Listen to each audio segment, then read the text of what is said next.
Usually I would be standing on this stage over here conducting the college orchestra because I'm a music professor. But tonight I'm going to talk about my moonlight activities in the field of science and how they led to a cancer research lab and an important breakthrough. Over the past 8 years, I've had the great pleasure of working with some brilliant and dedicated scientists. They were very open-minded, and we had a common dream that in the future, children would not have to suffer from cancer or from the terrible side effects of toxic drugs or radiation, because we believed there just had to be a better way.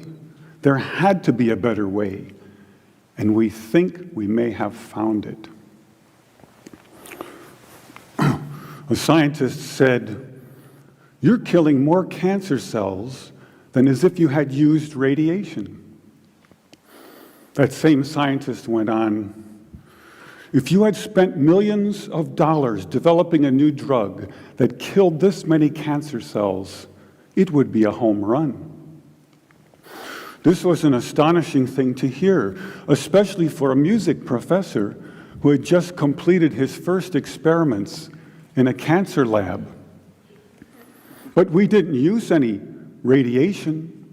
We didn't use any drugs. So what did we do? I have here 2 identical tuning forks, both tuned to the note A, the note an orchestra tunes to. These forks are both made to vibrate 440 times per second. We say their frequency is 440 hertz. If I tap this fork, putting little pulses of energy into it, the second fork will also vibrate in sympathy. And if I silence this fork, we just may hear the other singing its tone.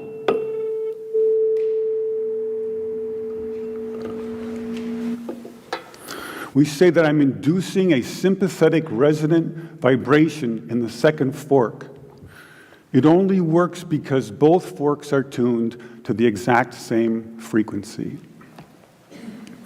Now, many of us have seen this very charming young man on the internet who shatters crystal glasses with his powerful voice. But if you watch him carefully, you'll see that first he taps the glass with his finger and listens. The glass sings its natural resonant pitch. Then he takes a deep breath and sings a loud, long note.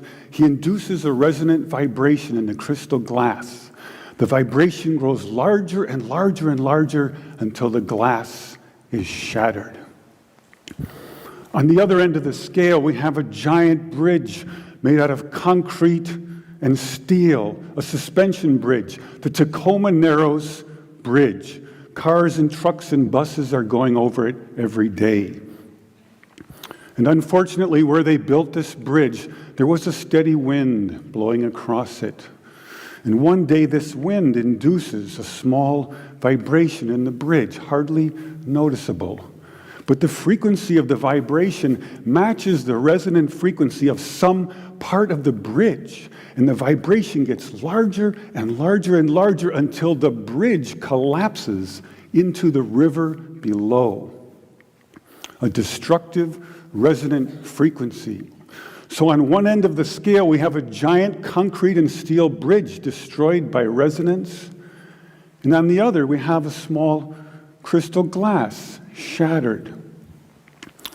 So maybe we could shatter something even smaller, something really small, something you would need a microscope to see. Maybe we could shatter a living microorganism. But to do that, you'd need some sort of theory to serve as a basis. And we find that basis in a wonderful book called The Rainbow and the Worm, The Physics of Organisms, by a scientist, Mei Wan Ho.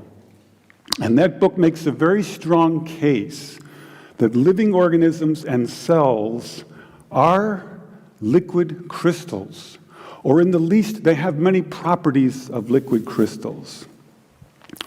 Now, we're all familiar with liquid crystals because they are in our laptop computer screens.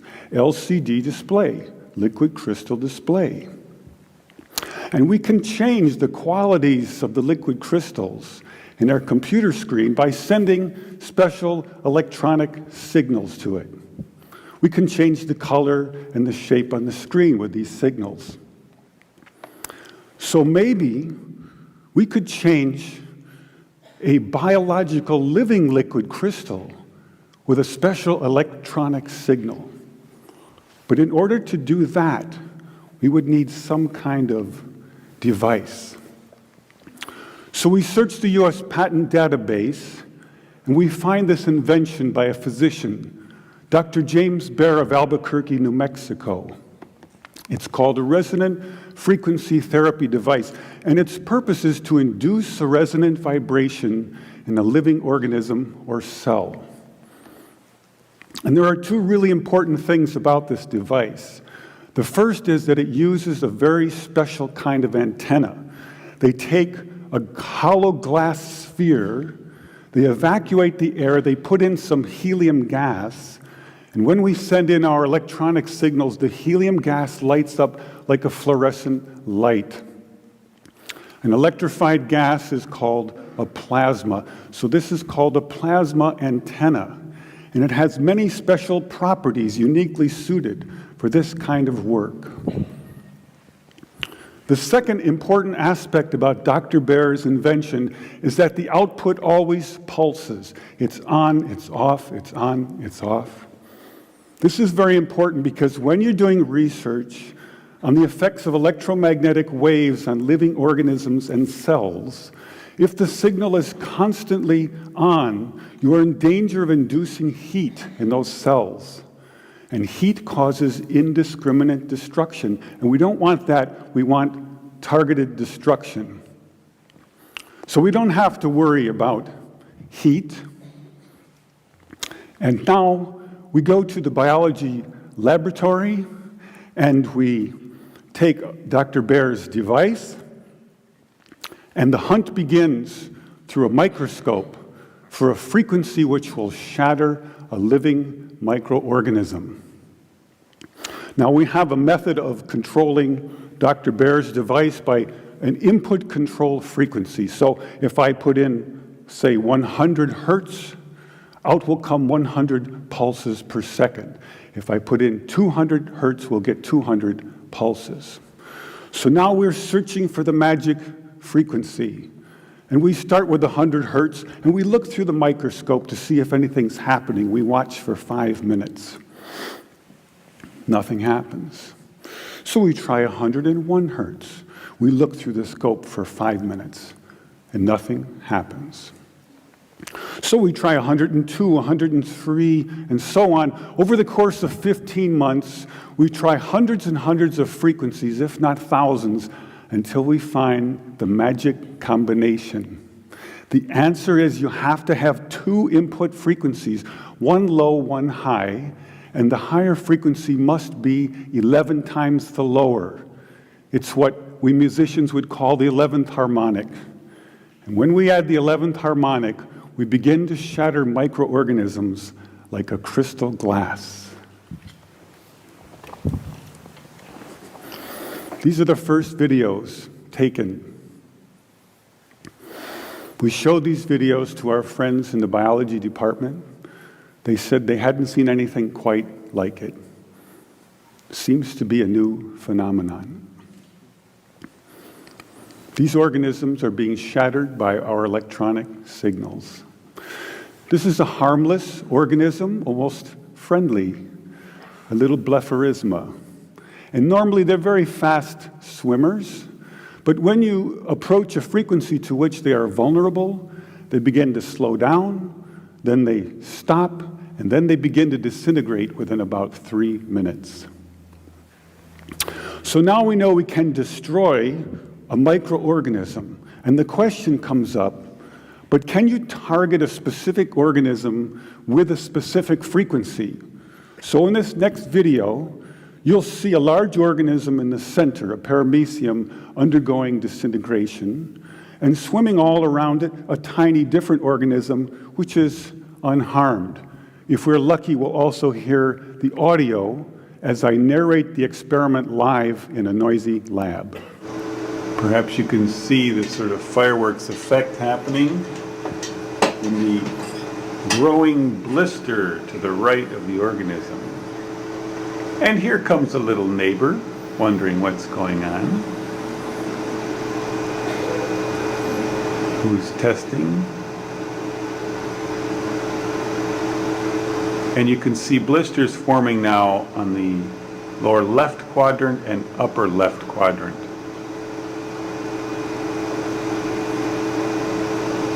The shape is now changing. And a major explosion out the top. So now we have some evidence that we can target specific microorganisms with specific frequencies. And we make several more videos, and we film the destruction of hundreds of microorganisms. And about this time, we meet a cancer researcher, and we show them these videos.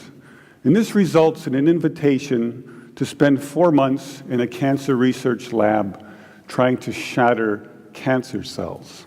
This is our setup in the lab. You can see the microscope with cancer cells on it. Here's the plasma tube, and here's my little frequency control box. So first we attack pancreatic cancer. Take a good look at this slide, because the next one will look quite different.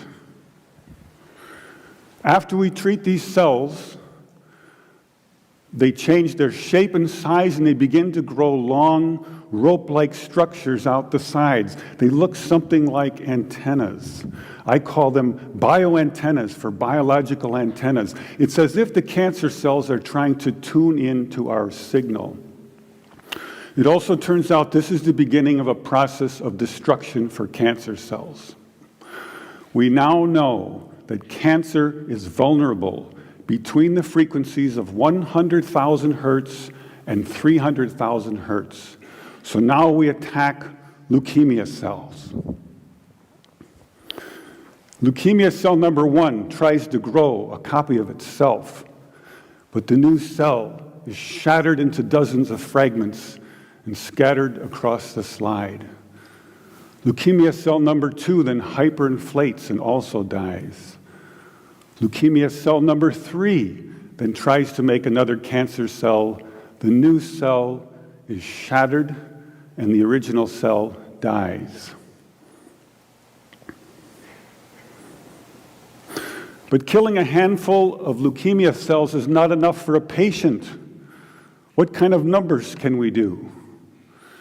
In repeated controlled laboratory experiments, independently assayed by the 2 top experts, we killed an average of 25% to 42% of the leukemia cells, as high as 60%. They also determined that we slowed the growth rate of the cancer by as much as 65%, so a double effect. Now we attack ovarian cancer cells. This is a more distant shot. Here you see brackets coming up around the cells, showing groups of ovarian cancer cells which are being destroyed.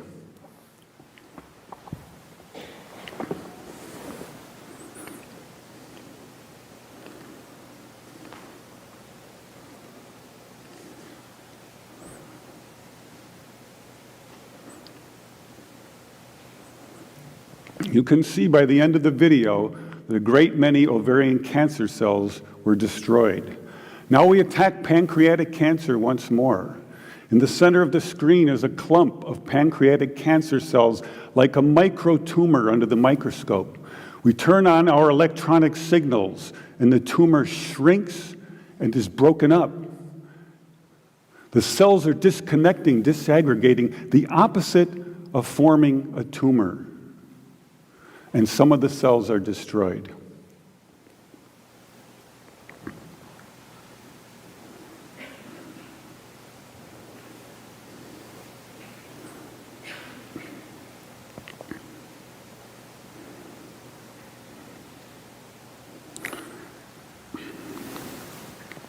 In our most recent work, we attacked the deadly organism MRSA.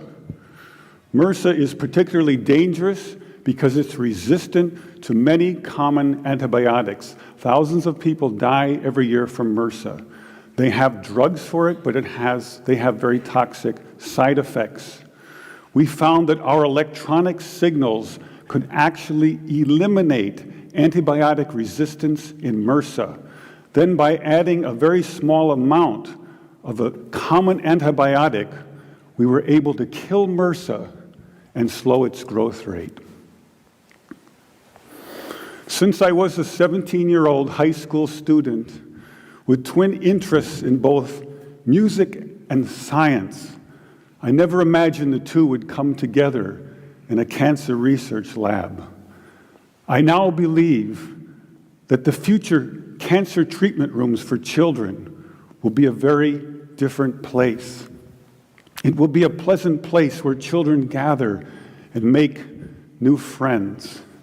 They probably won't even know they're sick. They'll draw pictures, color in their books, play with their toys, all the while unaware that above them are beautiful blue, pinkish plasma lights emanating healing, pulsing electric fields, shattering their cancer painlessly and non-toxically, one cell at a time. Thank you.